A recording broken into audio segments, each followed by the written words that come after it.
Bonjour à tous, je suis Stéphane Breton, directeur général de la Caisse Desjardins de Québec. Depuis plus de 12 ans, la Caisse est fière d'être associée au Festival Québec en toutes lettres.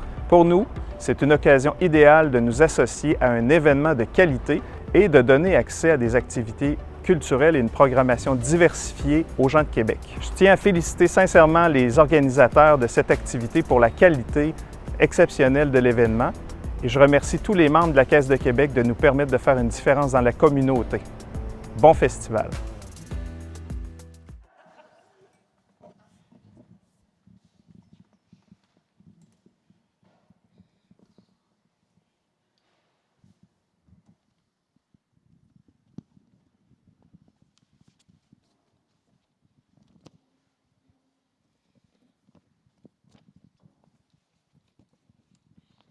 Bonjour tout le monde. Bienvenue, je m'appelle Marie-Ève Sévigny, bienvenue à cet écrin qui est la Maison de la littérature, Festival Québec en toutes lettres, pour cette causerie du dimanche sur la littérature et la représentation de soi. Avant de commencer, j'aimerais remercier, mais il me manque une page. Julie, j'aimerais remercier BCF, avocat d'affaires, s'il vous plaît. Merci. Alors, BCF, avocat d'affaires, qui rend possible ces entretiens de Québec en toutes lettres. Voilà. Alors, aujourd'hui, la causerie, je suis très, très heureuse de présenter cette causerie parce que j'ai vraiment découvert des autrices que je connaissais de réputation, mais que j'avais peu eu le privilège de lire et j'ai fait tout un voyage. Alors, je vous les présente. D'abord, on a Yara El-Gabdan. Excuse-moi, je suis nerveuse. Yara El-Gabdan. Yara, tu es romancière. Tu as publié plusieurs livres, dont le roman « Je m'appelle Ariane Sharon », qui est absolument magnifique. Tu as été t'es très, très impliquée dans la question de la reconnaissance de la diversité par la littérature. Tu travailles aux éditions Mémoire d'Encrier et tu viens de publier avec Rodney Saint-Éloi un magnifique livre qui m'a énormément émue, « Les racistes n'ont jamais vu la mer ». Une espèce d'essai à quatre mains, une correspondance où vous vous répondez l'un et l'autre sur le thème du soi et de la relation à l'autre et qui suggère quantité de témoignages, mais aussi de pistes de solutions. Alors, nous allons nous entretenir à propos de ce très beau livre. Bonjour Yara. Bonjour Laurie.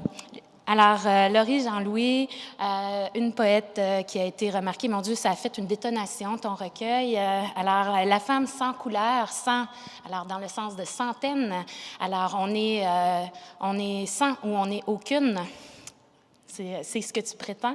Alors, c'est un recueil de poésie qui est absolument remarquable, qui a gagné le prix des libraires. C'est pour ça que je disais une détonation. Je l'ai lu, mon Dieu, je l'ai lu 3 fois de suite. Je le lis et je le relirai, je le relirai. C'est construit comme en 3 parties, 3 vagues, 3 courants. Et on se laisse prendre un peu comme quand on a été longtemps en bateau. Hein? On ressent encore la vague, et bien après, au sortir du recueil, on ressent encore la vague de ta parole. Alors, merci pour ce recueil, Laurie.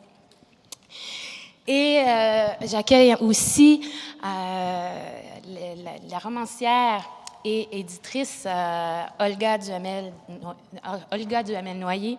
Toi aussi, je crappe ton nom. Là. Je sais pas ce que je suis nerveuse, mais ça va me passer quand on va parler de littérature. J'haïs ça, faire les présentations officielles. J'ai toujours l'impression que je dois être infidèle aux personnes que moi, j'aime cette nervosité-là. J'aime ça. Oui? Oui, je trouve moi, j'aime pas ça du tout. Ben, non, toi, tu détestes ça. Non, mais je veux dire que quand je l'entends, non, je comprends que tu n'aimes pas ça toi, mais j'aime ça l'entendre chez les gens parce que je trouve qu'il y a une profondeur là-dedans, il y a une maîtrise qui est qui n'est pas là absolument. S'il y a autre chose, j'aime ça. OK. Bon, tu me soulages, merci. Alors, Olga, c'est ma mère d'adoption aussi, il faut dire. C'est pour ça qu'elle me rassure, là, parce que c'est mon éditrice aussi. Alors, Olga, tu as écrit plusieurs romans. Bon, c'est ton 5e, 6e roman. En tout cas, on ne les compte plus. Olga a le don de nous transporter, que ce soit dans les cantons de l'Est, en Grèce. Où est-ce que tu es allée aussi? Donc, en tout cas, là, on évoque la Russie. C'est vraiment une littérature intéressée beaucoup à l'autre et à la question de la quête de soi, mais aussi dans le rapport à l'autre. Alors, c'est pour ça que c'est intéressant. J'ai très hâte de vous entendre parler, même si, je dois vous le dire, on a commencé la causerie avant d'arriver ici. Alors, donc, on saute dans le vif du sujet. Alors, c'est une des raisons pour lesquelles j'ai été particulièrement heureuse de vous lire, c'est que on est en un temps assez particulier dans notre société québécoise où le langage est, je dirais pas, peut-être pas mis en péril, mais mis au défi. Okay? C'est-à-dire qu'on a certains mots qui posent problème dans leur usage. On ne les nommera pas ici, mais on les a assez entendus. Et il y a aussi d'autres mots dont on taxe certaines personnes et dont même le premier ministre du Québec a décidé de donner sa propre définition. Bon, là, celui-là, je vais le nommer, le mot « woke ». Alors, c'est ça. Et c'est comme... À ce moment-là, ce qui m'a frappée, c'est que plus que jamais, il me semble, on avait besoin de la littérature pour faire cesser le bruit des réseaux sociaux et amener du sens, hein, parce que la langue, c'est le sens. Et donc, ma première question, c'était dans quelle mesure, quelle a été, mettons, l'étincelle de votre texte, finalement, dans ce rapport-là à l'écriture et à faire sens par rapport à ce qui se passe aujourd'hui, pour comme renommer, vous approprier la langue et finalement réinventer, sauver le monde dans le fond, parce que j'ai ressenti dans vos 3 livres qu'il y avait l'identification d'une blessure qui les blessait ce monde et qu'il faut la réparer par la langue. Alors, Olga, saute! Vas-y, Olga. Pour moi, ça faisait si longtemps que je voulais écrire cette histoire-là, celle que je raconte là-dedans, que c'est peut-être complètement inactuel. Hein. Je ne suis pas sûre que ça arrive au bon moment, pas du tout. Mais ça, je vivrai avec ça, c'est pas grave. De toute façon, alors donc, est-ce que ça répare quelque chose? Je ne sais pas, mais personnellement, moi, j'avais besoin ou j'avais envie de l'écrire, cette histoire-là. Et puis, c'est tout ce que je peux dire là-dessus, sur ce moment présent. Parce que ce qui est intéressant dans l'histoire que tu racontes, et en cela, ça donne un excellent reflet, je trouve, au livre, un espace de dialogue avec les livres de Laurie et de Yara, c'est que tu nous racontes l'histoire, en fait, inspirée de ce que tu as vécu avec ta mère dans les années 70-80. C'est-à-dire, on a le personnage de Micheline, qui est engagée dans le Parti communiste québécois, et son petit garçon, donc Valérie.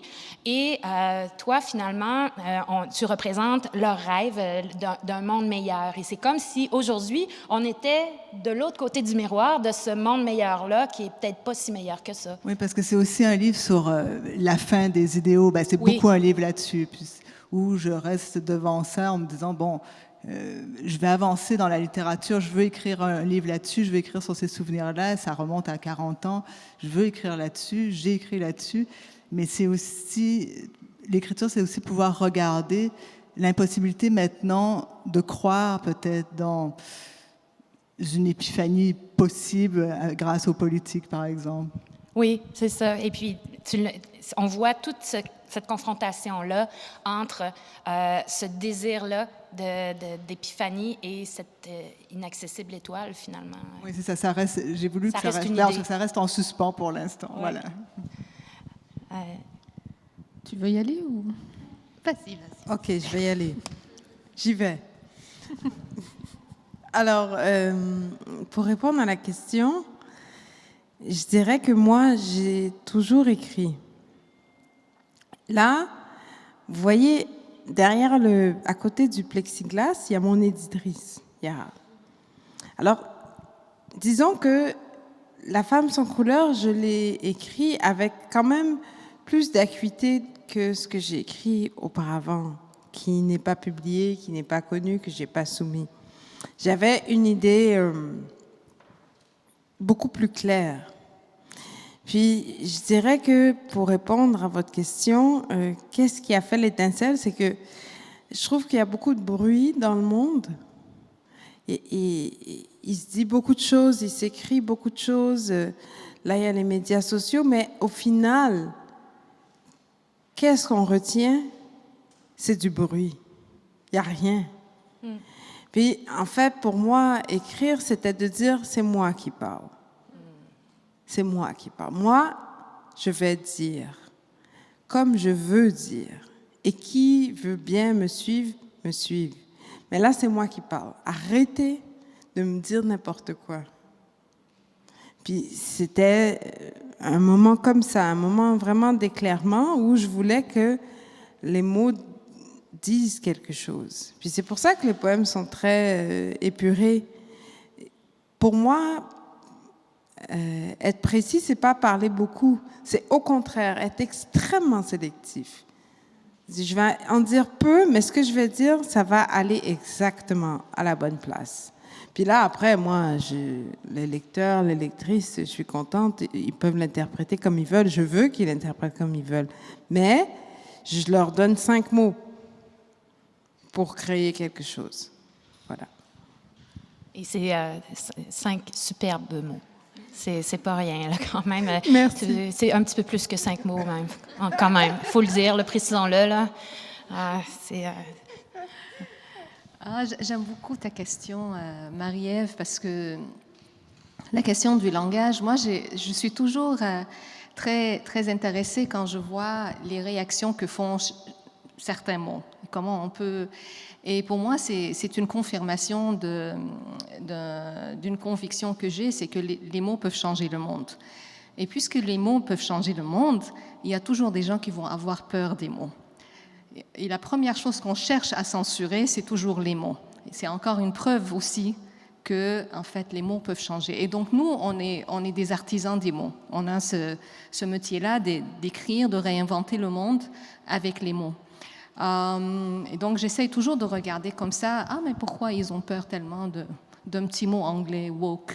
Tu sais, je trouve ça drôle. Mais surtout que le sens est détourné, à part de ça. Oui, puis après ça, c'est parce que justement, ça représente quelque chose. C'est parce que derrière ce mot-là, il y a des voix qui se font entendre pour la première fois. J'aime beaucoup quand Olga parle d'utopie. Je pense qu'il y a vraiment... on nous a dit pendant trop longtemps... Moi, j'ai grandi... je pense que je suis peut-être la première génération à qui l'on dit bon voilà, c'est fini les utopies. Moi, je me souviens c'est fini les utopies, c'est fini les grandes révolutions, c'est fini les grands mouvements de décolonisation. Eh ben non, c'est pas fini. Et je pense que la littérature reste l'un des derniers lieux où l'on peut encore défendre une utopie, où l'on peut encore questionner les utopies.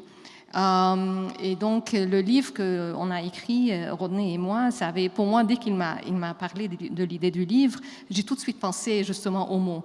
J'ai dit, mais j'aimerais bien qu'on commence par les mots que l'on utilise à tous les jours, toi et moi, et puis qu'on essaye de partager toutes les facettes de ces mots-là qui nous semblent complètement banal, que ça soit la mer, que ça soit la note de passage, que ça soit...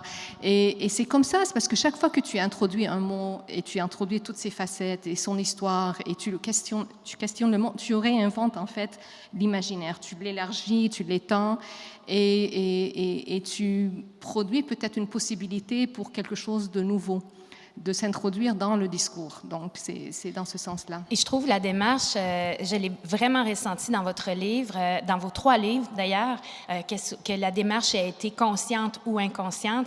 Mais c'est fou, j'avais l'impression de revivre. J'ai dit, est-ce qu'on est rendu là? Vous savez, au 16e siècle, les poètes de la Pléiade qui ont décidé d'inonder le langage courant de mots et de nouveaux mots pour nourrir la société et ouvrir de nouvelles réalités. J'ai dit, On dirait que ce soit conscient ou non, on dirait que c'est ça que vous faites avec vos 3 livres, c'est-à-dire travailler le lexique, là, puis dire, bon, là, il faut être capable d'imagination. Là. Je me souviens plus, parce que, bon, en plus, je vous les ai lus toutes les 3 en même temps, mais je pense que c'était dans Les racistes n'ont jamais vu la mer, il y avait les racistes manquent cruellement d'imagination ou quelque chose comme ça. C'était une faillite de l'imaginaire. Et je me disais, mon Dieu, mais c'est tellement ça, là.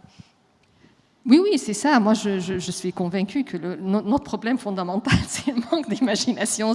Si on osait imaginer un petit peu plus, je pense qu'on peut repousser les frontières et on est très chanceuse. On peut écrire et puis on est chanceux. Il y a des gens qui veulent nous lire et de participer à cet élargissement de l'imagination. C'est mon privilège quand je lis Laurie et puis quand je vois qu'est-ce qu'elle introduit dans le paysage poétique, qu'est-ce qu'elle introduit comme voix, comme personnage. Maintenant, tout le monde connaît la femme sans couleur, tu vois. Quand je lis Olga, il y a tellement de passages, tellement de beaux passages dans le roman où justement on voit les gens qui sont dans une espèce de solidarité, qui créent des moments de rencontre et c'est comme une bouffée d'oxygène. Je m'en fous si c'était les années 70-80. Puisque ça existe dans un livre, ça existe encore. Ouais. Et c'est ça qui est être beau. rêveur dans les années 80, il fallait le faire aussi, parce que ça allait vraiment pas bien dans les années 80. C'est ça, exactement. Mais Olga, justement, si on en parle de tes militants, là, c'est vrai qu'on sent cette espèce de joie qui les soulève toujours d'être ensemble, les camarades et tout ça, et de rêver, de se projeter vers l'avenir. Et tu te gênes pas pour montrer que, ils sont insouciants, sont surveillés. Alors, mais ils restent insouciants.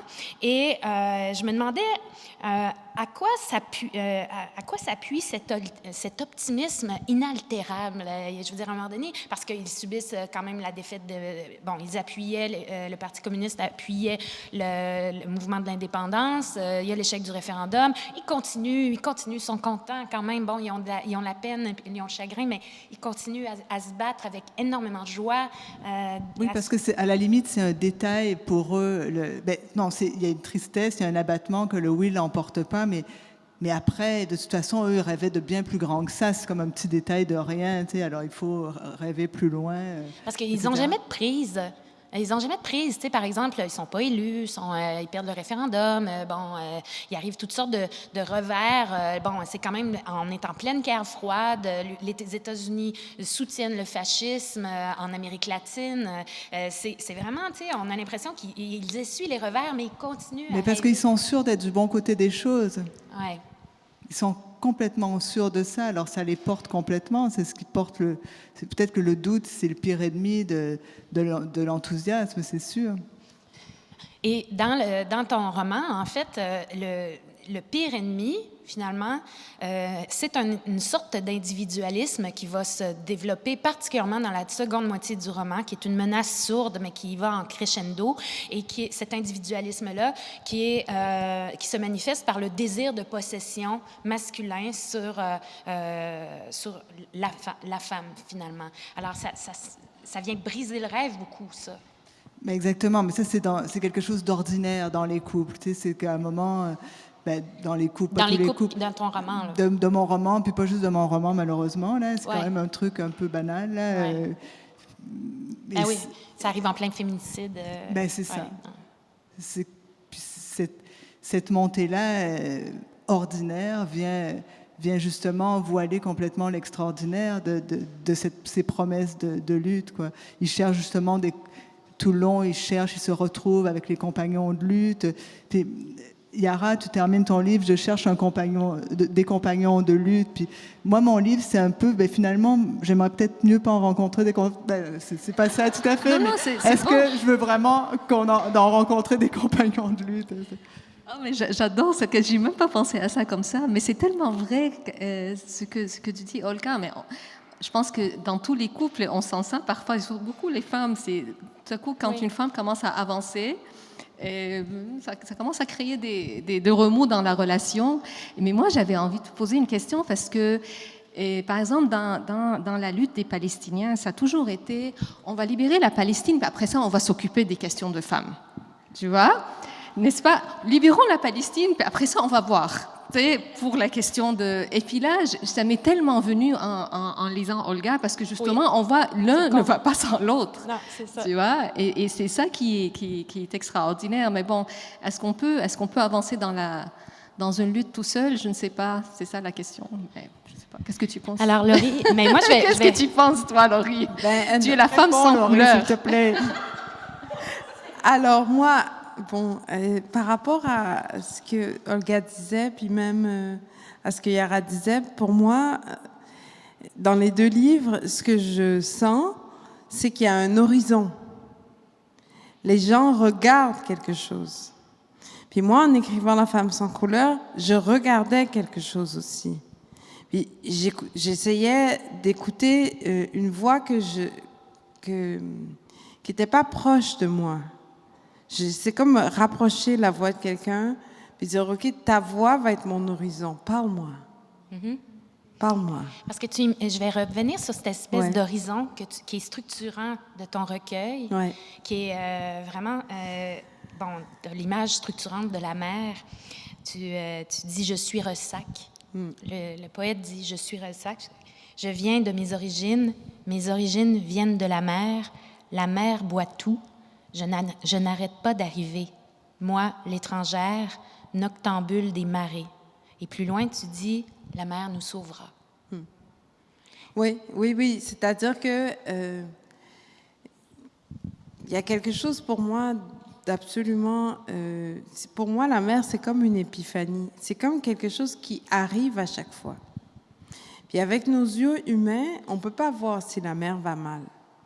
C'est beau, c'est toujours beau. La mer est toujours belle, qu'elle soit vide, qu'elle soit pleine. Nous, on voit la mer. Puis c'est beau. Donc, la mer, pour moi, elle était structurante parce que j'avais besoin, à chaque fois, de la considérer comme si je la voyais la première fois. Puis quand je la vois, elle me surprend toujours. Je suis fascinée par la mer, c'est-à-dire que je trouve ça beau à penser. Donc, elle était comme dans un cadre, dans le fond de mon recueil. Puis... pour moi, c'était ça, c'est-à-dire que l'optimisme repose sur comme un rêve inachevé, c'est-à-dire que tu te dis, ben, peut-être que j'y arriverai jamais au bout de l'horizon, mais je vais toujours tendre vers lui. Je vais toujours tendre vers lui, puis ça devrait m'amener quelque part. Je sais pas où, mais je vais tendre, je vais toujours tendre, je vais toujours faire, comment dire... pas la concession, pas le vœu, mais comme une prière, en fait. Tu te dis, OK, ben, je vais recommencer la même prière. L'engagement. Oui, c'est ça, c'est ça. Parce que ce que j'ai trouvé tellement original dans cette représentation de la mer et du soi dans la mer, c'est que les poètes, quand on lit des poètes et des écrivains de la Caraïbe, souvent la mer, le rapport à la mer est très souffrant. C'est-à-dire qu'on a la mer qui est le lieu de l'arrachement à l'Afrique pour arriver à l'esclavage, et par la suite, la mer est le lieu de l'emprisonnement quand on est sur l'île esclavagiste et tout ça. Alors, c'est un lieu pour les Caribéens qui est très, très marqué. Et là, tu as pris, ce qui est quand même un topos incroyable, qui a tellement été utilisé, la mer, mais là, toi, tu as reviré ça complètement à l'envers. Et cette mer-là vient se fracasser sur le continent américain, qui, lui, bien, on va en reparler, mais qui, lui, est rigide, là. Tu sais, il ne bouge pas, elle est tout en souplesse. Il y a énormément de mouvements dans ton recueil. C'est, ben, justement, là, j'arrête pas de le mimer, là, mais c'est encore plus beau que ça dans ton livre. Oui, oui, Olga, tu voulais Non, je parler. voulais juste faire un tout petit commentaire. C'est drôle parce que je sais pas qui a eu l'étrange idée de nous mettre ensemble. Moi, ça me fait tellement plaisir qu'on soit ensemble. Mais nos 3 livres parlent de la mer aussi. Oui. C'est étrange. Ouais, c'est très étrange. Mais ça t'a obsédé aussi, la mer, toi aussi, là. Avec Mykonos, t'en as travaillé, tu l'as Oui, beaucoup travaillé. puis mon roman, là, il est quand même encadré par 2 scènes Oui. au bord de la mer avec les vagues et tout ça. Bon, c'est juste ça que... Mais c'est que la mer est effectivement une menace, mais elle est belle. Elle est changeante aussi. Elle est changeante, c'est ça. Elle est très changeante. Puis, moi, je peux pas dire que je suis une fille de la mer dans le sens où j'ai pas grandi au bord de l'eau, j'ai pas souvent fait. je sais pas, je sais faire du pédalo, c'est tout. Voilà, c'est tout ce que je sais faire.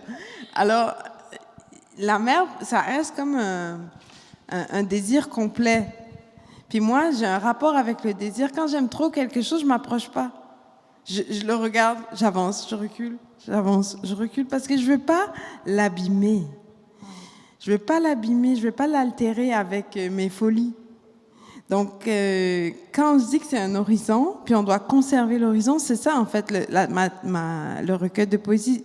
On s'approche, on recule, on regarde. Puis oui, le continent américain est complètement figé. Puis là aussi, c'est un rapport avec les mots, parce que, comme vous avez commencé au début en disant... me tutoyer. OK, comme tu as commencé au début en disant, ben voilà, il y a des mots qui arrivent dans l'espace, puis... Moi, j'ai beaucoup de difficultés à prendre un nouveau mot dans mon langage parlé. Par exemple, les gens vont dire facilement « je suis en mode sieste ». Je ne parle pas comme ça, j'arrive pas à parler comme ça. Ça fait pas longtemps qu'on dit ça. Là, maintenant, je fais partie d'une catégorie, puis les gens semblent tous d'accord avec la catégorie « personne issue de la diversité ». C'est tellement long à dire. Ouais. Là, alors, je me dis, OK, mais moi, je suis née au Québec, puis ça n'existait pas. Là, maintenant, on dit ça, puis je dois lever la main. Je ne vais pas lever la main. Je ne vais pas lever la main. Je vais écrire un recueil de poésie, je ne vais pas lever la main. Mais Yara, toi aussi, tu as ce problème-là avec la diversité, avec le mot de la diversité. Je vais te citer, là, quand je dis que tu as un problème, c'est simplement que tu comprends ce que je veux dire, là. J'ai une relation amour-haine avec la diversité. Ce qui est le compte parce que tu diriges l'organisme bon. Alors, j'ai eu une relation amour-haine avec la diversité. Je la défends et je la fuis. On nomme la diversité pour mieux la confiner. Et je trouvais ça, bon, tu l'expliques très bien dans ton livre, c'est qu'en fait, c'est comme on a l'impression que tout le temps que tu prends à expliquer ce que c'est que la diversité, tu le prends pas à parler de toi, finalement, de parler de ta culture, de parler de tes parents, de parler de... T'es la diversité, quoi. Mais parler de littérature, tout simplement, mais les mots sont toujours piégés, n'est-ce pas? C'est-à-dire que, comme être humain, on a besoin de nommer les choses pour les comprendre. Donc, on ne peut pas bannir les mots. Mais en même temps, il faut savoir que les mots peuvent à la fois nous émanciper et nous emprisonner. Donc, on peut faire partie, justement, on peut faire partie de quelque chose pour que les gens puissent parler du sujet, puissent parler de racisme, puissent parler d'exclusion, puissent parler... Il faut parler de femmes pour parler de féminisme, tu vois, mais en même temps, on n'est pas que des femmes. Vous voyez, on ne peut pas se réduire à notre genre ou identité sexuelle. On n'est pas que femmes arabes, musulmanes, femmes haïtiennes. C'est pas ça. Ça fait partie de tout un. Et je pense que c'est ça le défi quand on écrit, puis qu'on essaye en même temps de relever un certain nombre d'enjeux et de nommer les choses, mais de toujours rappeler que on se limite pas justement aux catégories. Les catégories sont toujours en retard par rapport aux réalités humaines. Moi, je suis musicienne d'abord de formation, et la première chose qu'on apprend, c'est que les gens commencent à jouer, puis commencent à inventer d'autres façons d'écouter la musique, de jouer la musique, et c'est seulement 100 ans plus tard qu'il y a un musicologue qui décide que ça s'appelle ça.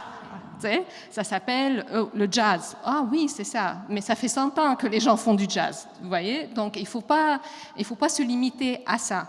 Et c'est ça, je pense, c'est notre défi comme écrivain aussi. Et c'est ça que je veux dire, il faut toujours garder l'imaginaire ouvert. Puis le sens des mots aussi change assez vite. La diversité, c'est devenu une certaine chose, mais il me semble qu'il y a 10 ans, la diversité, c'était les homos, c'était les... Ouais. Je ne sais pas si c'est pour ça que je suis dans cette case-là. Là. Je ne sais pas comment ça s'est fait pour le panel. Là. Non, mais il me semble que c'était ça. Il y avait le festival en bas de nos bureaux qui s'appelait Diversité, puis là, il y avait tous les trucs, puis c'était pour la Gay Pride, puis blabla, puis la fierté. Oui, mais à la limite même, franchement, le mot vient de la biologie. Là. C'est la question de la biodiversité, ça n'a rien à voir avec les identités que l'on construit et puis historiquement et tout ça. Mais et c'est pourquoi les humains, on est des êtres de paradoxe, tu vois, et c'est un terrain fertile justement pour les écrivains d'explorer ces paradoxes-là. Puis d'avoir le lieu pour parler de certaines choses, c'est ça que tu disais tout à l'heure aussi, diversité permet ça. Tout à fait, tout à fait. Puis, Olga, justement, dans ton livre, c'est, les camarades, ce cosmopolitisme-là est très, très présent. En fait, c'est pas la diversité, c'est le cosmopolitisme. C'est un parti cosmopolite. Tous ont la nationalité canadienne, mais chaque origine est revendiquée. Et quand j'ai lu ça, j'ai dit, coudonc, qu'est-ce qu'on a perdu? On dirait qu'il y a vraiment une marche qu'on a manqué, parce que là, il y a tout ce vivre ensemble qu'ils essaient de construire et avec une relative facilité. Et là, on dirait que c'est tellement compliqué. C'est aussi à cause du langage. Ils parlaient moins dans ce temps-là ou... En tout cas, on ne parlait pas comme ça peut-être de multiculturalisme, mais c'est vrai qu'il y avait des gens de partout dans le parti, mais le parti était minuscule. Hein. Ouais. Moi, j'avais l'impression qu'il y avait 200 000 membres, mais ce n'était vraiment pas le cas. C'est une poignée, quoi. Puis au fond, c'était une poignée de quoi? De juifs, puis de gens d'Amérique latine, etc. Puis de gens qui s'étaient regroupés comme ça, mais c'était vraiment... pas des tonnes de gens. Quoi. Parce qu'il y a des très belles scènes là, où est-ce que, finalement, c'est des gens qui sont tous avec peu de moyens. Il y a une scène où est-ce que tout le monde se réunit. Je me souviens plus si c'est chez Micheline ou chez Sylvie ou ailleurs, là, mais et chacun apporte. Là, il y a les baklavas, chacun apporte ses repas traditionnels. Il y avait même une cellule comme ça grecque qui s'appelait Beloyanis. Ah oui? Bon. Et là, c'est dans le partage, c'est juste dans la joie du partage. Alors, c'était somme toute le monde que tu as représenté. Une autre vie est possible. C'était donc somme toute une conscience assez marginale. C'est un monde marginal que tu as représenté. Ben, je crois que oui, même si pour l'enfant que j'étais, c'était le cœur du monde. Oui. Et justement, dans le fond, ce roman-là que tu as construit, dans le fond, est-ce que c'était pour souligner... Tu voulais simplement revenir sur cette période-là qui avait été importante pour toi ou avais-tu conscience de la place qu'elle allait prendre dans le discours social d'aujourd'hui? Non, pas du tout, mais il y a plein de questions qu'on aborde maintenant qui recoupent ou qui croisent des choses qui étaient de mon enfance, quoi. C'est sûr. Mm-hmm. Cette question de multiculturalisme, par exemple, c'en est une. Quoi. Ouais. Bon, peut-être pas exactement pareil, mais je sais pas, c'était déjà là, puis j'avais envie de parler de ce temps-là aussi, peut-être. Mais c'est malgré moi que ça croise aujourd'hui. Parce que, bon, on a parlé aussi, bon, il y a la question des femmes qu'on a effleurée tout à l'heure, et justement, si on en parle de ça, Laurie, c'est très beau ce que tu écris sur les femmes. Tu dis « femmes industrieuses, femmes ouvrieuses, les femmes se font miraculeuses, elles regardent là où personne ne voit. » On t'entend sourire quand on lit ces mots-là.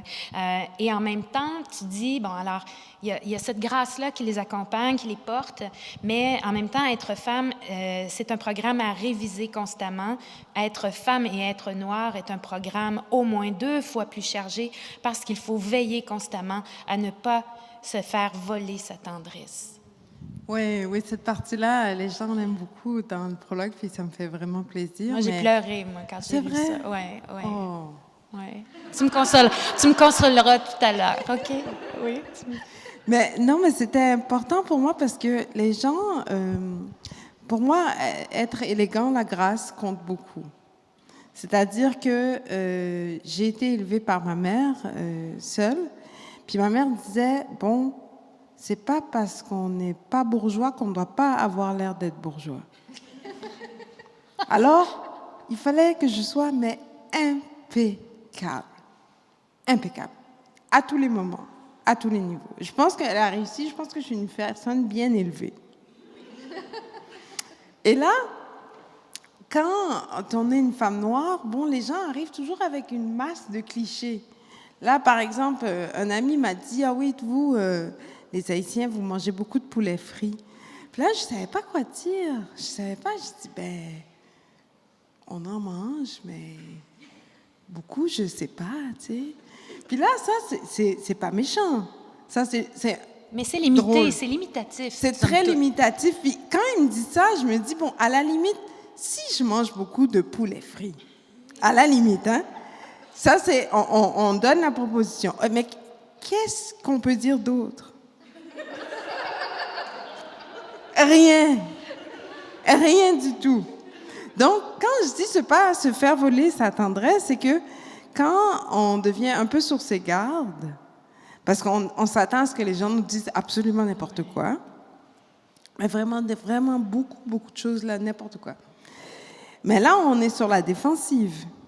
Puis pour moi, être sur la défensive, c'est risqué, parce que quand tu es sur la défensive, si quelqu'un arrive vers toi avec de la tendresse, mais tu peux pas la recevoir parce que tu es sur la défensive.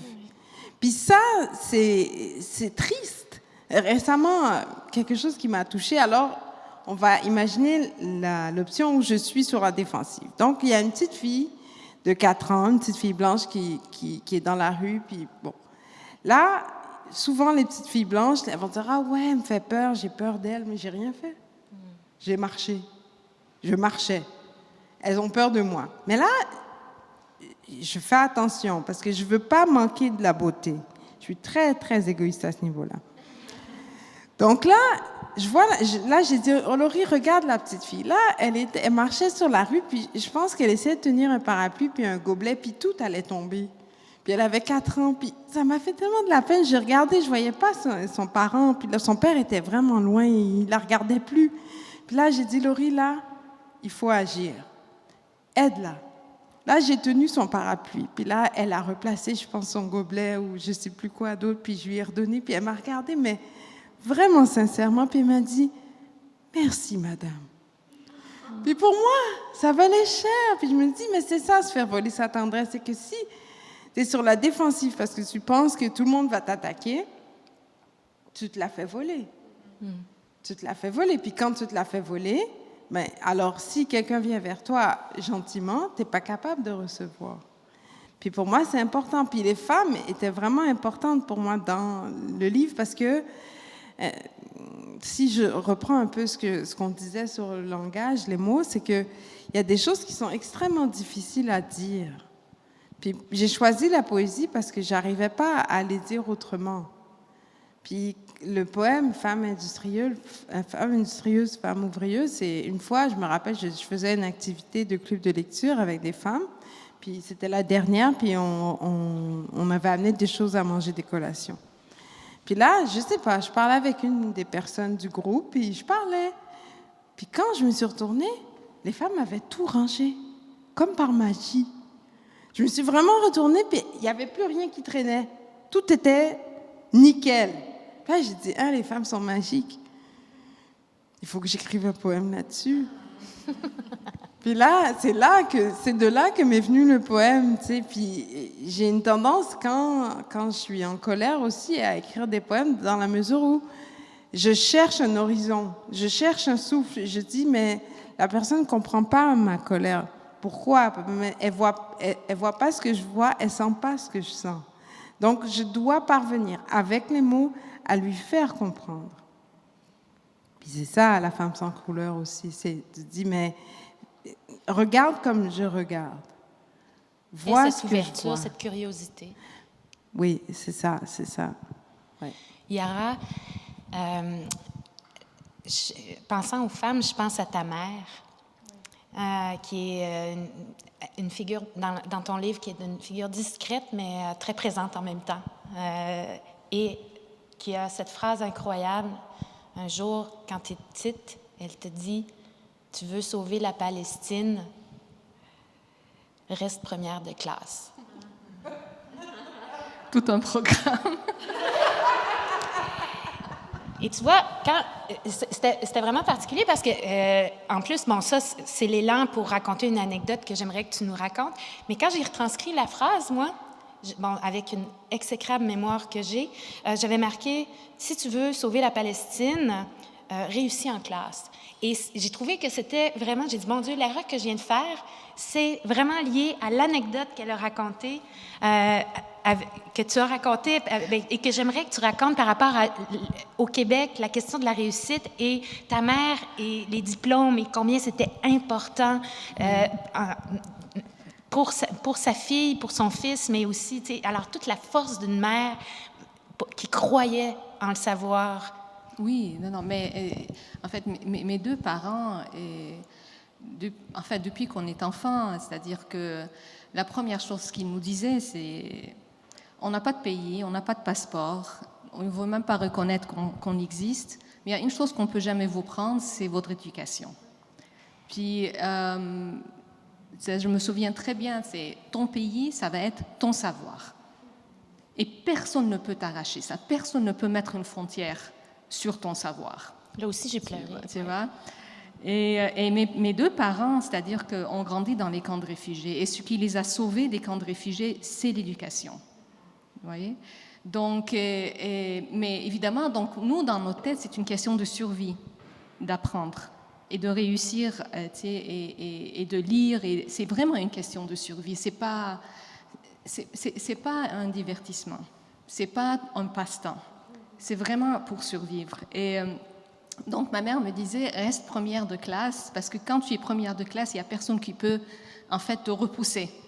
Tu vois? Et quand on est arrivé au Québec, et j'ai entendu une expression que je ne connaissais pas, et qui était la note de passage. Mais je comprenais, mais sincèrement, je ne comprenais pas. Mais c'est quoi une note de passage? Parce que ça n'existait pas, moi, dans mon existence, moi, ça n'existait pas une note de passage. J'avais jamais, en fait, je ne savais même pas que ça existait à un 60%. Tu vois? Donc, dans ma tête, c'est qu'il faut que tu sois toujours à 100%. L'horizon, c'est 100%, et même, comme on aime toujours exagérer, c'est le 120%. Cherche un 120%, tu vois? Et donc, j'arrive ici, puis je vois mes camarades de classe qui, après l'examen, elle a eu 61%, puis elle était tellement excitée parce qu'elle a eu 61%. Et moi, je la regardais, puis je ne comprenais pas. Est-ce que je dois la consoler? Est-ce que je dois la féliciter? Je ne savais même pas, tu vois. Donc, c'est ça aussi qui est intéressant, c'est-à-dire que c'était toute une autre réalité. Et c'est drôle parce que moi, maintenant, j'ai des enfants. Et c'est en fait, évidemment, je leur parle de lecture, d'éducation et de tout ça, mais en même temps, je reconnais qu'elles sont nées ici et qu'elles ont une citoyenneté, elles ont un passeport, elles ont des choses que moi, j'ai jamais eues. Donc, moi, en fait, maintenant, ce que je dis, parce que je vois la pression que la société capitaliste exerce sur toute une génération, moi, c'est le contraire que je dis maintenant à ma fille. Je dis, je veux que tu sois heureuse. Oui, c'est contre la performance, dans le fond. Exactement. Oui. Je ne veux pas lui transférer ça parce qu'elle n'est pas dans la même situation, tu vois. Mais pour moi, c'était une question de survie. Si mes parents n'étaient pas éduqués, moi, je serais encore dans le camp de réfugiés. J'ai des cousins de ma génération qui sont encore dans le camp de réfugiés. Donc, c'est une réalité très, très proche de moi. Vous voyez? Et puis j'ai essayé un petit peu d'expliquer, parfois c'est ça qui arrive, c'est que quand on arrive avec des histoires, quand on arrive avec des expériences de la mer qu'on n'a pas nécessairement eues ici, évidemment que c'est déstabilisant. Mais je pense que c'est important de les raconter parce qu'après ça, un dialogue, comme le dialogue qu'on est en train d'avoir maintenant, se passe. Oui, ouais. C'est d'ailleurs l'origine de ton livre avec René, de votre livre, c'est ouvrir un espace de dialogue. C'était ça. Oui, c'était ça l'idée, c'est-à-dire que nous, on en parle toujours, les questions de vivre ensemble, du racisme, tout ça, pas parce que c'est notre métier. C'est pas notre métier de parler de ça. Moi, mon métier, c'est d'inventer des histoires intéressantes. À la limite, à te payer pour mentir. Donc, c'est ça mon métier.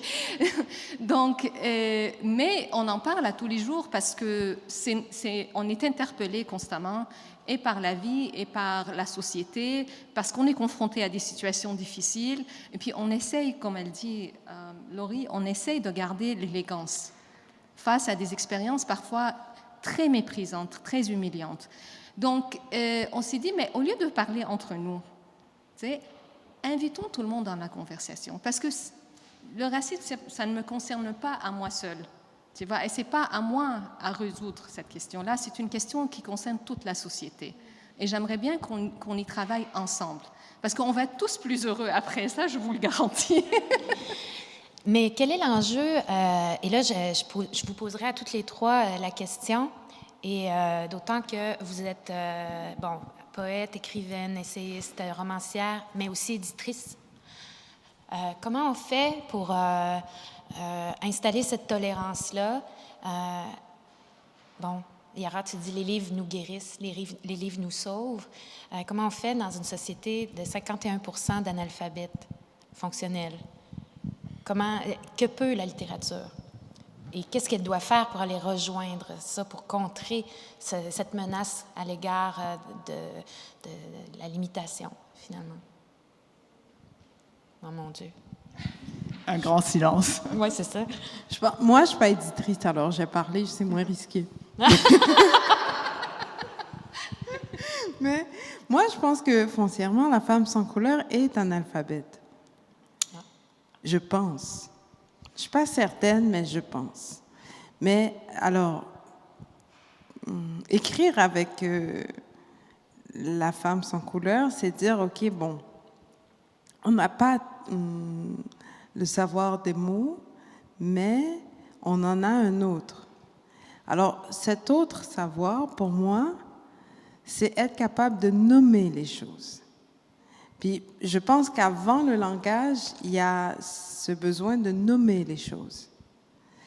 Avant le langage. On trouve le langage, on le force, on le casse, mais on dit les choses. Moi, je n'ai pas d'autre langue que je maîtrise aussi bien que le français. Mais le français va dire ce que je veux dire. C'est pour ça que je ne vais pas dire je suis en mode sieste. Parce qu'en même temps, dans ton recueil, tu disais que je parle l'anglais ou le français, je parle la langue du maître.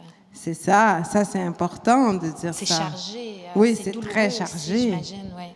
C'est très chargé, puis c'est une provocation, parce que au Québec, on se défend, on dit oh, on va perdre le français, mais là, je me dis, est-ce que vous savez c'est quoi le français? Est-ce que vous savez le sang qui coule derrière le français? Est-ce que vous savez les enfants qu'on a retrouvés à côté dans des anciens pensionnats? Vous savez ce que on leur a fait pour qu'ils parlent français? Est-ce que vous savez ce que vous tenez dans votre bouche? Bon, si vous le savez, utilisez-la bien. Alors, c'est pour ça que je dis, moi, que je parle français ou l'anglais, je dois avoir conscience. Et quand je dis que je force le langage, c'est que je veux que le langage dise les choses sans en cacher d'autres. Parce que je pense que beaucoup de la polémique autour de mots, c'est que les mots cachent des choses. Quand on dit les gens issus de la diversité, expression extrêmement longue, c'est qu'on dit, en même temps, on dit, tout ce qui n'est pas nous. Ouais, c'est ça. Puis là, je me dis, mais les gens de la diversité, mettez-moi dans la même catégorie qu'un Turc. Honnêtement, on a bien sûr des choses en commun, parce qu'on est humain, mais on n'a rien de... culturellement, qu'est-ce qu'on dit? On dit finalement, on n'est pas blanc. C'est ça qu'on dit. Mais on ne va pas dire ça. On va dire les gens issus de la diversité, apporter la culture. Puis des fois, je me dis, mais si vous voulez faire une pièce de théâtre, monter sur la différence que vous pensez que je détiens, mais faites-la. C'est pas moi qui vais venir parler de riz djon-djon, de banane plantain. C'est pas intéressant. C'est ça. Donc, je trouve que le défi, en tant qu'auteur, c'est vraiment de poser les mots, de nommer. Là, maintenant, en tant qu'éditeur, je vais laisser la parole à Yara et Olga. Je ne sais pas tout à fait en tant qu'éditeur ou éditrice, mais je sais que c'est sûr que la littérature, ça reste ma religion, puis que cette religion-là participe d'une certaine mystique, et puis que j'y vais, je fonce dedans, puis tant pis pour le reste. Je reste concentrée là-dessus, je reste concentrée sur le monde que peut nous faire découvrir, que peut explorer la littérature vraiment, très profondément, je le pense. Tu fais de la bien belle mystique, en tout cas. Il y a une expression qu'on aime beaucoup à Mémoire d'Encrier, à part le mot révolution, qu'on prononce au moins 50 fois par jour, et avec conviction. Et il y a une autre expression, c'est « celui qui bat le tambour ne sait jamais jusqu'où peut se rendre le son ». Et je pense que quand on écrit, on ne sait jamais, justement, les mots qu'on dépose, ça peut nous étonner. jusqu'où peuvent se rendre les mots. Tout à l'heure, dans l'autre panel, Louis Carle parlait de Anantan Kapesh. Mais Anantan Kapesh, justement, on est en train de la rééditer, on est en train de redécouvrir cette voix-là. On est en train de redécouvrir une autre histoire qui n'a pas été racontée. Tu vois? Et c'est ça qui est extraordinaire avec les livres. Les livres sont éternels. Les histoires que l'on raconte, que ça soit par écrit ou que ça soit oralement, il y a plein de cultures qui ont vécu des millénaires simplement par la transmission orale. Je pense, c'est pas, évidemment, c'est inquiétant quand on parle de 51% d'analphabétisme, mais ce qui est encore plus inquiétant pour moi, c'est moins ça, parce qu'à la limite, tu peux travailler sur l'analphabétisme, mais c'est quelle histoire qu'on raconte, quelle histoire qu'on est prêt à écouter. Est-ce qu'on est prêt à continuer justement à raconter des histoires? Et je pense que c'est ça qui fait notre humanité, c'est qu'on se raconte constamment des histoires. On se réinvente, on réinvente notre relation à l'autre toujours à travers les histoires. Et je pense que c'est ça notre métier et c'est ça qui, moi, me donne de l'espoir. Je ne sais pas, ce livre-là, c'est quel écho qu'il va avoir. Peut-être que, bon, là, ça va, puis dans un mois, c'est oublié, mais peut-être que dans 30 ans, il y a quelqu'un qui va venir et qui va me dire « Mais j'étais adolescent, j'ai lu ce passage-là dans ce livre-là, ça a changé ma vie. Oui. » Eh bien, ça valait la peine pour cette personne-là. Et je pense que c'est ça qui, en tout cas, c'est ça qui, moi, me motive dans mon métier. On ne savait pas, nous, quand on a publié Laurie, quel écho son livre allait avoir. Le livre a paru en pleine pandémie. On a même en fait, il devait paraître en mars 2020, et puis il a paru en pleine pandémie, pas de lancement, pas rien, un livre de poésie, et puis voilà, tu vois, donc... Oui, le tambour a résonné fort, là, franchement. Mais c'est ça, et c'est ça qui est beau. C'est-à-dire que le livre de Olga parle du communisme. Tout le monde dit « Oh, 1989, communisme est terminé, voilà, c'est fini, c'est mort, c'est un cadavre. » Eh bien, moi, j'entends les générations aujourd'hui. Et ce que je vois, ce sont toutes ces idées-là qui reviennent. Oui, puis d'ailleurs, merci de le dire, Yara, parce que ça, c'est quelque chose qui m'a vraiment frappée quand je t'ai lu, Olga. C'est que... Bon, de la même façon qu'on a sorti des boulamites du Plessis sans lui demander, là, avec Legault qui s'en revendique, mais si on cherche de l'espoir, c'est ton livre, les jeunes du Parti communiste des années 70, cette jeunesse-là ressemble beaucoup à tout un pan de la jeunesse activiste actuelle, là, qui est vraiment encore plus bruyante, là, je dirais. Ouais, je ne sais pas s'ils sont plus bruyants, mais ils sont bruyants aussi, oui, c'est vrai. Oui, oui. Alors, je pense que... parles à la fois du passé et du présent jusqu'à un certain point dans moi, non, mais je pense que dans le présent, il y a ça qui existe. Puis je pense que c'est intéressant. Moi, ce que je veux raconter, c'est peut-être un peu ma dépression face à ça, dans le sens où j'ai du mal à adhérer à tout ça, mais je regarde, je trouve que c'est bien aussi, que c'est bien la jeunesse de toute façon en général. Mais moi, je voulais raconter comment on peut tout à coup ne plus y croire. Je voulais avoir le droit de parler de ça aussi. Oui, parce que c'est très particulier, parce que quand même, Micheline, bon, le jeu, c'est-à-dire le regard de Valérie, qui est un peu le tien, que tu t'es approprié. Oui. Bon, alors Micheline, elle est observée d'après son enfant d'une façon très, très critique, plus collectivement. C'était des idéalistes. Bon, et nous, on voit la faillite de cet idéal-là, mais en même temps, comme une espèce de nostalgie. Quand oui, même c'est ça. Parce que je dis, je trouve que l'espace de la littérature, c'est ça aussi, c'est de pouvoir se poser la question, c'est pouvoir se dire, au fond, peut-être que c'est terminé, mais sans dire, le communisme, gna, gna, gna, ça n'a pas vraiment prouvé ceci. Non, c'est pas vrai. En tout cas, ça a prouvé que le capitalisme, c'est aussi vraiment horrible.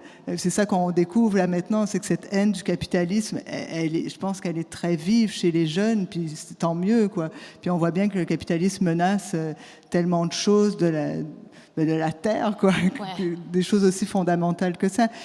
Donc, moi, je voulais avoir l'espace pour pouvoir décrire ce personnage-là qui, au fond, est traumatisé.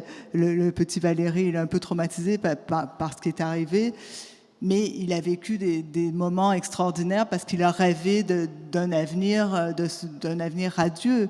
Puis quand bien même, bon, ça se sera un peu écrasé en chemin. Je voulais que la littérature permettait ça, tu sais, de se poser cette question-là, de ne pas juste dire oui, c'est bien, non, c'est pas bien, quoi, le communisme. Non, mais Oui, tout à fait. C'est ça que C'était pas moraliste du tout, du tout. Et ça, c'est quelque chose, en terminant, que j'ai beaucoup apprécié parce que vos 3 livres, c'est des romans, essais, recueils de poésie, virulents à bien des égards, mais avec énormément de lumière. Et ça, c'est vrai de leur livre, vraiment, je trouve aussi. aussi. Oui, le mien aussi. Olga aussi. Oui. Les trois. Aussi. Mais vraiment, Mais tu sais, vous auriez eu le droit là, de vraiment brasser la cage d'une façon absolument là, révoltée. Et tout ça. Brasse la cage aussi, hein, mais... Oui, mais d'une façon révoltée. D'une révolte, et mettons, avec acrimonie et tout ça. Et, bon, j'ai pas eu l'occasion d'en parler, mais si je prends, par exemple, dans Les racistes n'ont jamais vu la mer, mon Dieu, il y a des anecdotes qui sont tellement déchirantes, de blessures profondes qui sont vécues au quotidien, toujours dans la question donc, des origines et tout ça, et du racisme. Mais en même temps, il y a toujours l'anecdote du vécu, la volonté de comprendre, de pas accepter, mais de comprendre dans quel monde, dans quel schème de pensée ça s'inscrit. Puis là, je parle pour vous 3, là, dans quel schème de pensée s'inscrit une situation particulière, et après ça, d'amener comme une espèce de piste, d'ouvrir une fenêtre, une piste de solution, là. Ben, c'est drôle parce qu'il y a beaucoup qui nous disent vous êtes optimiste dans le livre, et dit ben, j'ai pas le choix. J'ai pas le choix d'être optimiste. Et je pense qu'il y a, en tout cas pour moi personnellement, je ne vais pas parler à la place de Rodney, mais je pense qu'il serait d'accord. Moi, j'ai quand même, je crois beaucoup en l'humanité et en le potentiel de l'être humain, malgré tous ses paradoxes et malgré toute sa violence. Et je pense qu'il y a différentes façons de résister. Il y a la colère, il y a la dénonciation, qui sont toutes des réponses légitimes et nécessaires. Mais je pense qu'il y a aussi la possibilité de décider aussi de changer les termes de la conversation. C'est-à-dire elle parlait tout à l'heure, Laurie, d'être toujours sur la défensive. D'accord. Mais c'est ça, si je laisse l'autre toujours, ou la personne qui agresse, décider du sujet, et puis moi, je ne fais que répondre, mais je vais jamais pouvoir changer la conversation. Tu vois? Mais je peux décider, mais toi, tu vas me parler de racisme, mais moi, je vais te parler de Mahmoud Darwish. Ah, oui. Moi, je vais te parler de Hannah Arendt, c'est eux qui m'intéressent. Tu sais? Moi, je vais te parler d'Aimé Césaire. Et puis là, tu vois, la personne ne sait plus quoi dire. Parce que personne ne peut répondre. Tu sais, tu veux faire de moi un terroriste, mais moi, je vais te citer un poème de Mahmoud Darwish où il parle à l'assassin israélien et qui lui dit, tu sais, ta fille aurait pu être ma belle-fille. Tu vois? Donc, c'est là où c'est là ce qu'on a essayé de faire dans le livre, c'est-à-dire que je pense qu'on a le droit qu'on soit des femmes ou que ça soit entre n'importe quelle personne qui vit une situation de marginalisation ou d'exclusion, on peut aussi décider de changer le sujet et te dire voilà de quoi moi je veux parler. Moi, je veux te parler de littérature. Et puis, suis-moi si tu es courageux. Tu vois? Et tu vas voir, c'est beaucoup plus intéressant. Donc, voilà. J'aimerais souligner ici Darwish, qui est l'auteur fétiche de Yara. Parce que toujours un prétexte pour le citer. Oui, j'adore ça. Puis là, un jour, j'écoutais sur France Culture, je ne me rappelle plus, je l'avais envoyé, mais alors c'est un poème de Darwish où il dit tu m'as tué, mais j'ai oublié de mourir. J'ai tellement aimé ça. J'ai tellement aimé ça. Puis La femme sans couleur, je me dis, OK, bon, si j'écris avec l'idée que je suis descendante de femmes qui ont été esclaves pendant des siècles, je dois travailler avec l'idée que ces femmes-là ont survécu, puis que moi, j'existe. Puis que, par amour pour des gens que je ne connais pas, je vais là chercher la lumière. Je vais la chercher, puis je vais la trouver, puis si je la trouve pas, ben, je vais l'inventer. Je vais écrire La femme sans couleur. Parce que je me dis, mais c'est tout ce que je peux donner. C'est tout ce que je peux donner. Regarder derrière et dire merci, puis en même temps regarder devant parce que j'ai des nièces, j'ai une fille, puis je me dis, mais moi, mon rôle dans leur vie, c'est que je dois leur donner du courage. Parce que si on s'arrête sur les choses qui font mal, mais on s'arrête, on bouge plus. Puis on peut pas passer une vie comme ça. Donc il faut, d'une façon ou d'une autre, trouver la lumière. Là, c'est ça qui est difficile. Il faut la chercher, il faut la trouver, il faut l'inventer, il faut la fabriquer, il faut la protéger. Puis c'est là où on va s'accrocher à des choses qui peuvent paraître banales, mais moi, le remerciement de la petite fille de 4 ans, pour moi, c'est extrêmement précieux. C'est extrêmement précieux. Tu sais, elle a vraiment pris son temps, elle m'a regardée, puis elle m'a dit merci. Elle a fait ma semaine. Puis je vais pas l'oublier.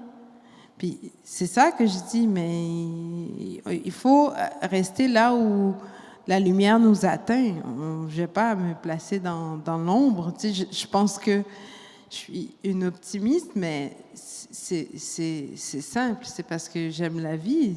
C'est la même chose que je dis quand je dis je suis féministe, mais j'aime la vie, c'est tout. Je dirais rien d'extrêmement spécial. Je vais la défendre, quelle que soit la situation.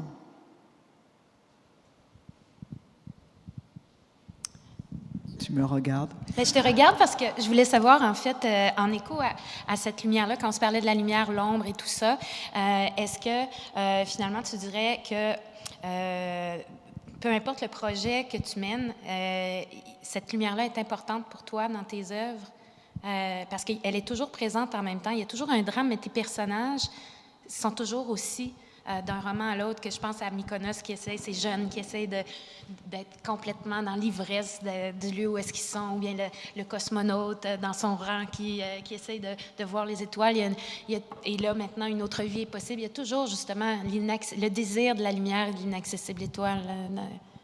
C'est vrai, tout à fait, cette espèce de fascination des choses. Je voulais parler de la fascination des communistes, je voulais parler de la beauté de Mykonos et de ses garçons, je voulais parler de la beauté dans le rang du cosmonaute, du cosmos, de la fascination immense d'un personnage, Yuri, pour le cosmonaute, c'est vrai. C'est l'amour de la vie dont on parlait, c'est vraiment une célébration pour toi, chez toi aussi, l'écriture là-dessus. Oui, même s'il y a la mélancolie et tout ça, ouais. oui, bien sûr, tout à fait, tout à fait. Des couleurs. Alors, j'en prendrai encore et encore, mais là, on est rendu au moment particulièrement intéressant des questions du public. Julie, à l'arrière de la salle, est là avec le micro. S'il y en a qui veulent poser des questions, ne vous gênez surtout pas. C'est un moment très, très important de la rencontre. Bonjour. C'est pas une question, c'est un témoignage. Parce qu'il y a plein de belles choses qui se sont dites et qui se recoupent et je suis très, très émue, en fait, présentement. J'en perds mes idées. Et c'est bête que je prenne le prétexte d'être dans la salle pour te l'adresser, Laurie, mais voilà.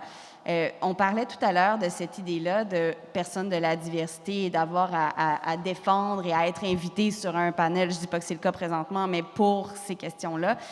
Et pour moi, il y a quelque chose d'extraordinaire et je pense que ça doit être dit à voix haute et redit que Laurie a réussi à faire dans l'idée du tambour qui résonne très fort. C'est qu'avec La femme sans couleur, pour moi, c'était une évidence, même avec Catherine Cormier-Larose, quand on faisait l'anthologie de la poésie actuelle des femmes, c'est que tu as créé une réconciliation réelle entre qu'est-ce que la poésie québécoise et qu'est-ce que la poésie caribéenne. Et tout d'un coup, on ne se dit pas « Laurie Jean-Louis, d'où vient-elle? » On se dit « Il existe à partir de ce livre un possible, un horizon, où peut-être que celles qui te suivront n'auront plus à avoir à défendre cette posture-là. » Et ça, je trouve ça renversant. C'est ce que ce livre-là nous a fait, puis Oui, nous parce a fait que- collectivement. Oui, même Euh, je renchérirais à ce que tu as dit, Vanessa, parce que en précisant, c'est vrai que tu t'appropries, Laurie, la parole et nous, tout d'un coup, c'est la femme de l'océan qui arrive dans le Saint-Laurent, les conifères, il y a tout le paysage québécois qui est vraiment dont que tu étreins. C'est une étreinte, finalement, au Québec aussi. Là, Oui, mais pour moi, c'est important, c'est que comme je vous ai dit tout à l'heure, je pense que j'ai été bien élevée. Puis dans cette bonne éducation que j'ai reçue, on ne me disait pas quoi aimer, ni comment aimer. Et pour moi, c'est une partie, c'est un aspect très important de la liberté. Parce que quand, vous savez peut-être pas, mais les esclaves n'avaient pas le droit de se marier. Les esclaves, s'ils avaient des enfants, on leur enlevait les enfants. Puis je me dis, mais dans tout ce qu'ils pouvaient subir d'atroce, ça, c'était le plus difficile. Donc moi, qui écris La femme sans couleur, je dis, non, vous allez savoir, si j'aime les épinettes comme j'aime les coquillages, vous allez le savoir. Et personne ne va me dire, oui, mais comme tes origines, nanana, tu devrais aimer les coquillages. Plus, non! Non, non, non! C'est vrai que... Alors oui, c'est une étreinte. Moi, je suis, comme j'ai dit aussi tout à l'heure, je suis égoïste, je prends tout. Je suis gourmande, je prends tout. Si c'est bon, je prends. Là, les gens vont raconter des histoires, ils vont dire, oui, mais naturellement, tu devrais être plus penché vers une chose. Non. Non. J'ai pas trouvé ça en moi. Je l'ai pas trouvé. Et tant mieux. Oui, tant mieux. Oui, bonjour. J'aimerais savoir comment vivez-vous la laïcité au Québec? Question difficile, vous n'êtes pas obligé de répondre. La laïcité.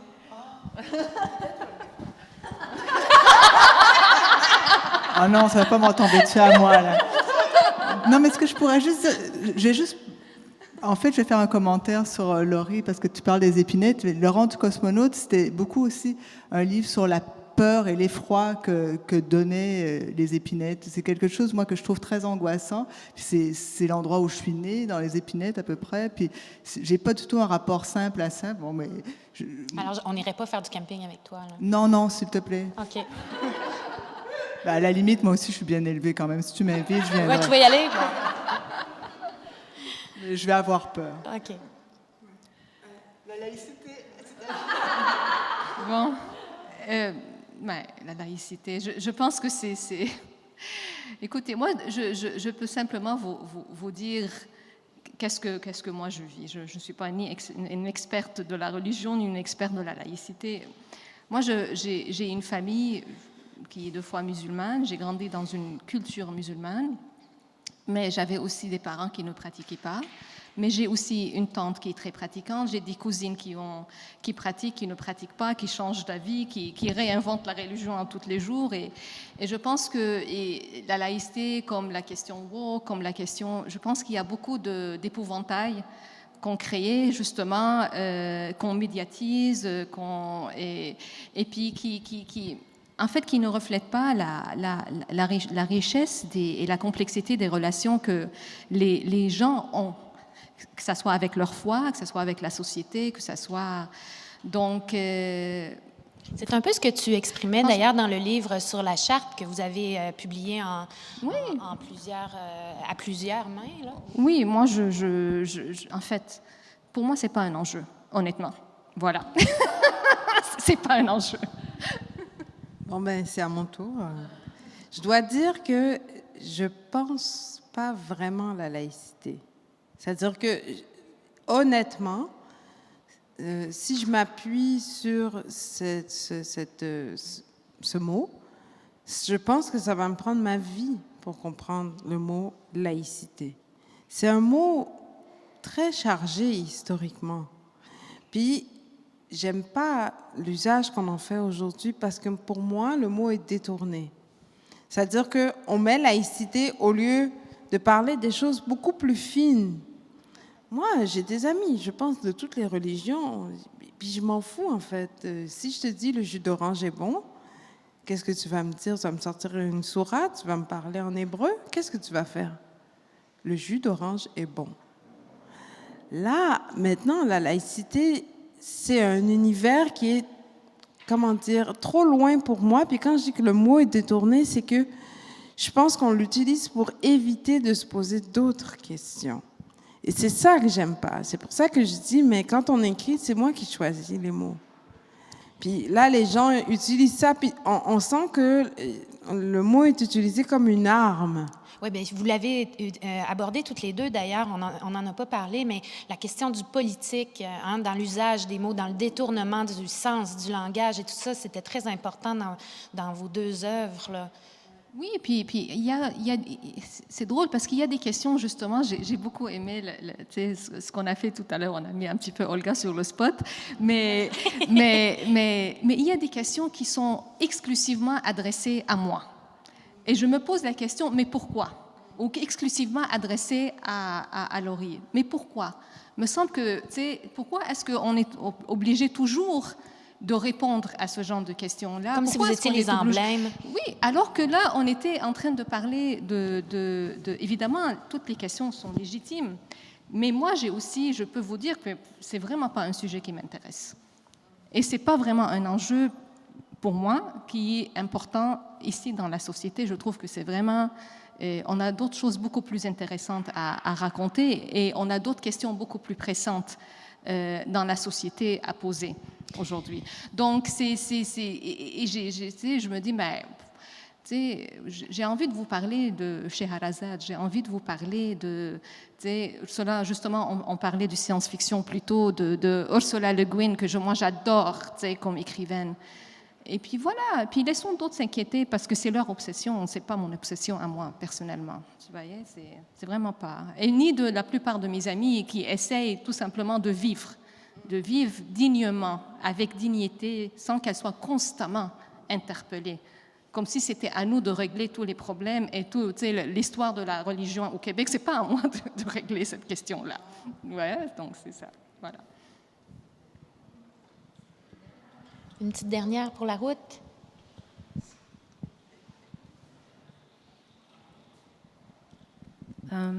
Une fois que le livre est publié, est édité, il est presque, en quelque sorte, donné en adoption au lecteur.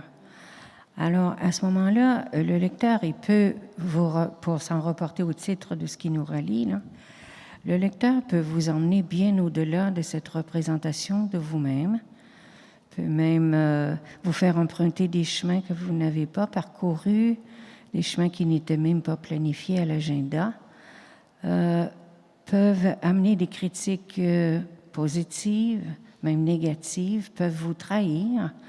Alors, à ce moment-là, ce qui m'inquiète, c'est est-ce que cette pensée peut vous effleurer au niveau de la rédaction, vous amener une certaine frayeur.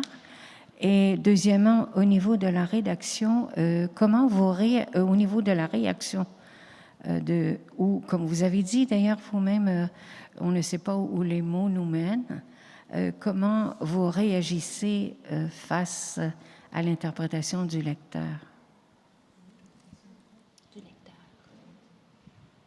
Ben, c'est formidable, l'interprétation du lecteur, moi je trouve.